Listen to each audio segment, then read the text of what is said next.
இதயத்துல இருந்து சொல்ற ஒவ்வொரு துளி ரத்தமும் இன்னும் ஒன்னதாண்டி காதலிச்சுக்கிட்டு இருக்கு. என் இதயம் இன்னும் துடிச்சிட்டு இருக்கிறது உனக்காக தாண்டி. நீ உன் புருஷன் நல்லா வாழ, உன்னோட சந்தோஷம் தான் என்னோட சந்தோஷம். நீ நல்லா வாடுறத பாக்கறதா என் லட்சியம். எனக்கு இவ்வளவு பெரிய வாழ்க்கையை வெற்றியை கொடுத்த உனக்கு சந்தோஷமா என் உயிரை காதல் பரிசா கொடுக்க.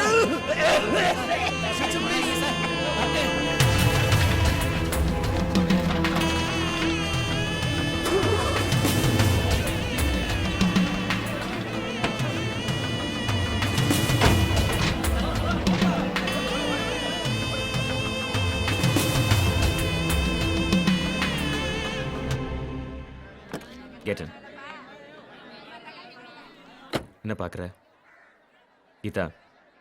இது உன்னோட கார், உனக்காக தான் நான் வாங்கினேன். இதுக்கெல்லாம் பணம்? எல்லாம் ஒரு சர்ப்ரைஸ். இப்போ என்கிட்ட ஒன்றும் கேட்காது, ஓகே?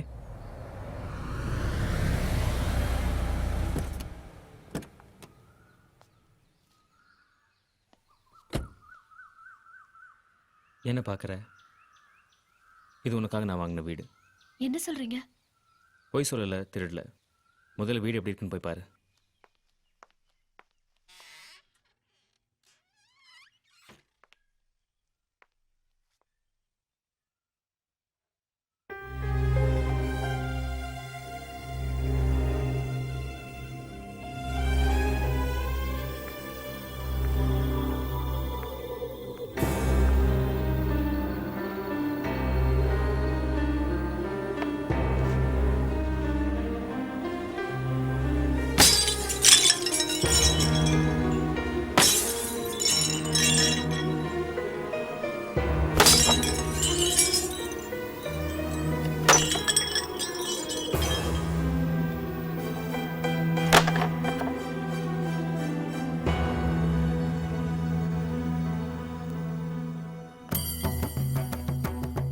காலம் பூரா மனசுல வச்சு பூஜிக்க வேண்டிய என்னோட குருவை காலடியில தூக்கி போட்ட உனக்கு என்ன பைத்தியமா பிடிச்சிருக்கு? ஸ்டூபிட். என்ன குருவா? நோ, சும்மா என் வாயை கிளறாத. இந்த வீட்டை பொறுத்த வரைக்கும் நான் வைக்கிறதா சட்டம், நான் மாற்றதா போட்டோ. என்னங்க இந்த கொலைக்கார போட்டோ வைக்க மாட்டாதீங்க. என்னடி சொன்ன? யாரை பார்த்து கொலைகாரன்? கோயில் கட்டி கும்பிட வேண்டிய தேவண்டி அவர். இரண்டு கடந்த என்னோட வாழ்க்கையில ஒளியேற்றி வச்ச ஒளிவிளக்க. இந்த கார், பங்களா, செல்வம், செல்வாக்கு எல்லாமே அவள் கொடுத்து தாண்டி. வந்து பாருடி.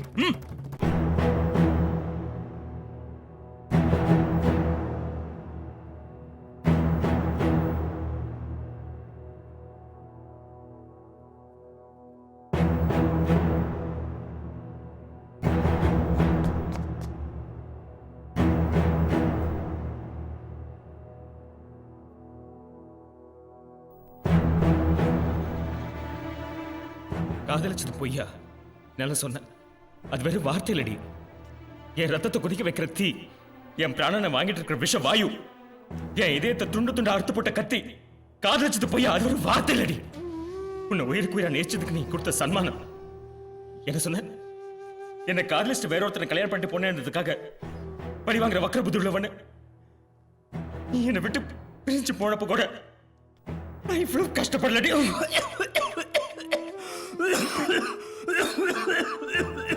இதை பாருடி, என் இதயத்துல இருந்து சுட்டிட்டு இருக்க ஒவ்வொருத்தரையும் ரத்தமும் இன்னும் உன்னை தாண்டி காதலிச்சிட்டு இருக்கு. என் இதயம் துடிச்சிட்டு இருக்கிறதே உனக்காக தாண்டி.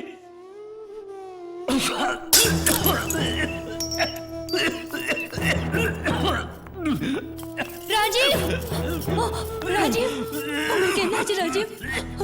ப்ளீஸ் ராஜீவ், என்ன மன்னிச்சிடுங்க ராஜீவ்.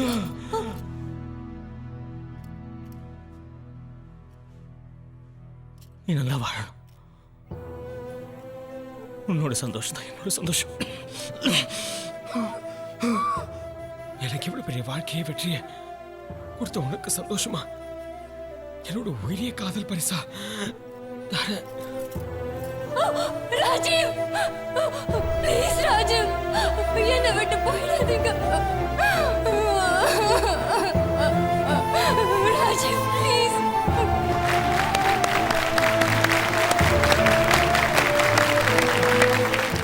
நான் போயிட்டேன். ஓகே வரீங்க சார். ரொம்ப நல்லா ஆக்ட் Thank you, பண்ணிருக்கீங்க sir. டைரக்டர் சொல்லுங்க, நான் அப்புறம் ஃபோன் பண்ணி சரி பேசுறேன். சார். ஆயிக்கப்போ தேங்க்ஸ் சார். கஷ்டப்பட்டு நல்லா நடிகன்னு ப்ரூவ் பண்ணிட்டேன்.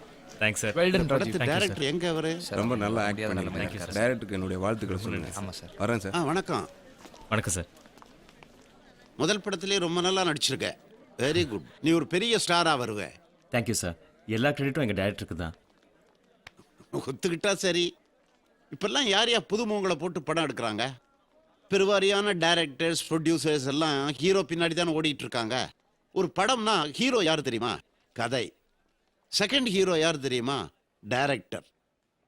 தன்னை நம்பி, தன் கதையை நம்பி படம் எடுத்திருக்கிறாரு உங்க டைரக்டர் தீபக். இந்த மாதிரி எல்லாம் செஞ்சா இண்டஸ்ட்ரி எவ்வளவு ஆரோக்கியமா இருக்கும் தெரியுமா? இந்த படம் நல்லா ஓடணும். உங்க டைரக்டர்கிட்ட சொல்லு, பெரிய மாலையா போடணும் அவருக்கு. ஓகே?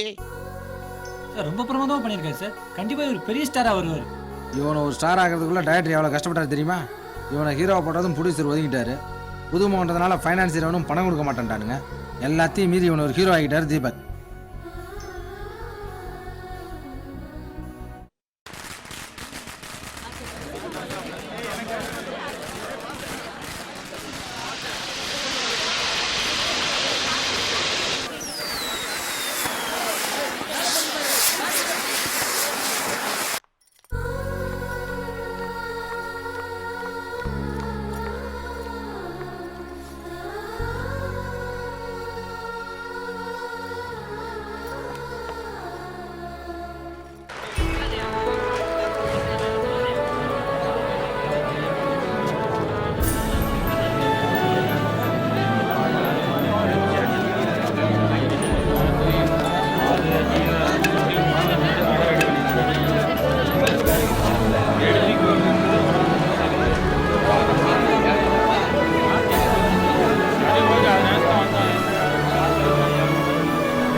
நான் ஒரு பெரிய டைரக்டர் ஆனதும் உன் டேஸ்ட்டுக்கு ஒரு பெரிய பங்களா கட்டுவேன். அதுக்கு உன் பெரிய வைப்பேன்.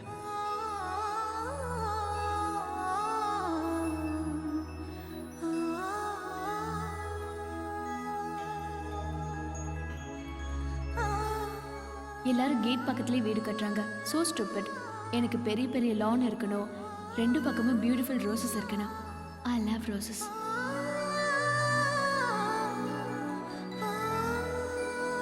யார் நீங்க? டைரக்டர் தீபக் இருக்காரா? நான் உங்களுக்கு வேண்டுவீங்க. டைரக்டர் இல்லம்மா, இந்த வீட்டை வித்துட்டாரு. இந்த வீட்டை வித்து தான் அவர் படம் எடுத்தாரு. இதுல நடிச்ச ஹீரோ புது வீடு வாங்கிட்டானா. இவர் என்னடான்னா இருந்த வீட்டை வித்துட்டு நடு ரோட்டுக்கு வந்துட்டாரு. என்னமோ புது ஹீரோவை போறேன்னு சொல்லிட்டு பழைய ஹீரோவை மாத்தினாரு. அவன் என்ன பண்ணா, டைரக்டரை கத்தியால குத்திட்டான். பாவம் மனுஷன் சாவமா பொழைப்புமான்னு சொல்லி ஆஸ்பத்திரியில கிடக்குறாரு. மனுஷனுக்கு இப்படியா சோதனை வரணும்?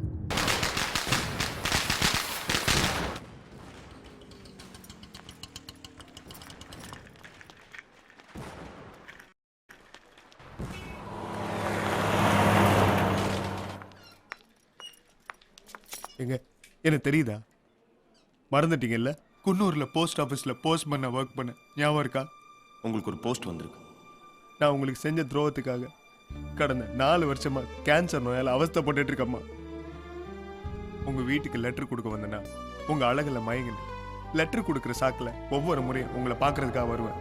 அப்படி ஒரு நாள் உங்களை பார்க்க வரப்ப நீங்க வேற ஒருத்தரோட ரொம்ப நெருக்கமா இருக்கிறத பார்த்தேன். அதை என்னால் தாங்கிக்க முடியல. ஒரு முறை மெட்ராஸ்ல இருந்து உங்களுக்கு ஒரு லெட்டர் வந்திருக்கு. அதை உங்களுக்கே தெரியாம படிச்சு பார்த்தேன்.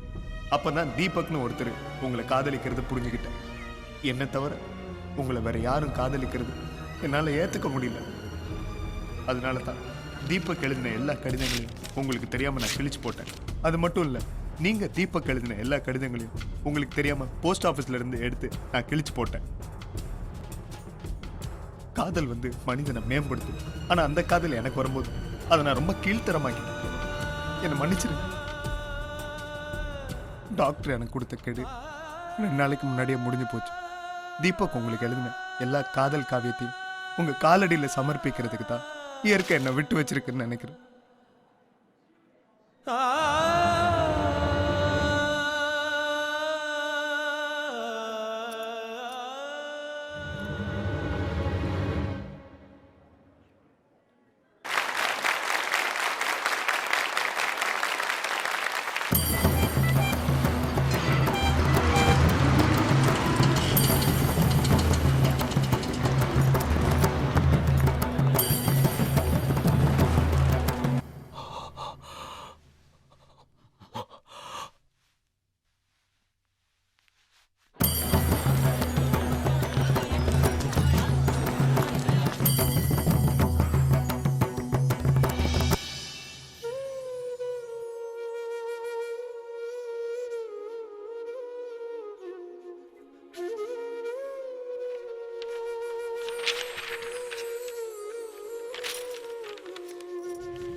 இன்னொரு பிறவி எடுக்க வேண்டும், அதிலும் உன்னையே நேசிக்க வேண்டும், உன் காதலுக்காக இயங்க வேண்டும், உனக்காக உயிர் விட வேண்டும்.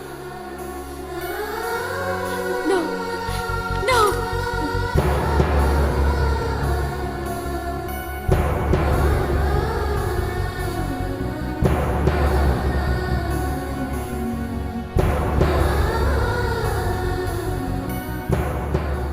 நீங்க எழுத போற எல்லா வெற்றி கதைகளையும் நான் கொடுத்த இந்த பெண்ணில் தான் எழுதணும்.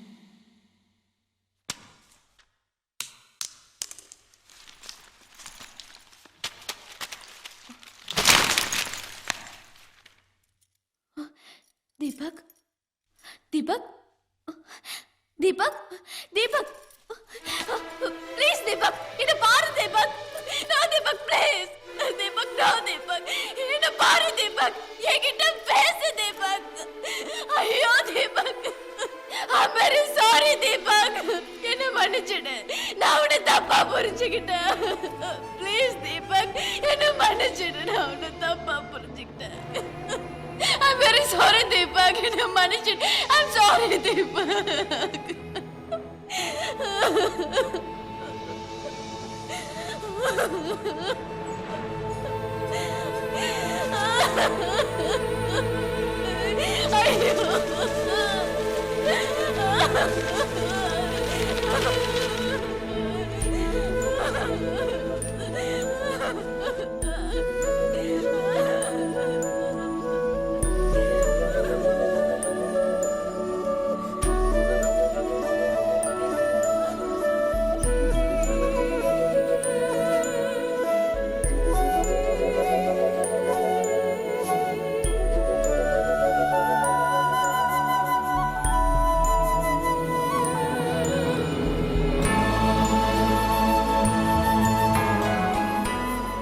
அவன் களங்கமற்றவன், தியாக உள்ளம் நிறைந்தவன், காதலை உயிருக்கும் மேலாய் போற்றியவன். திருமணம், குடும்பம் இதற்கு அப்பாற்பட்ட அவனது நேசம் என்றும் புனிதமானது. காதல் ஒரு வைரஸ், அது பரிசுத்தமானது. இமைகளின் துடிப்பில் பரவி இதயத்தின் துடிப்பில் முடிவது. உணர்ந்தவர்களால் மட்டுமே உணரக்கூடியது, உணராவிட்டாலும் காதல் என்றும் போற்றக்கூடியது.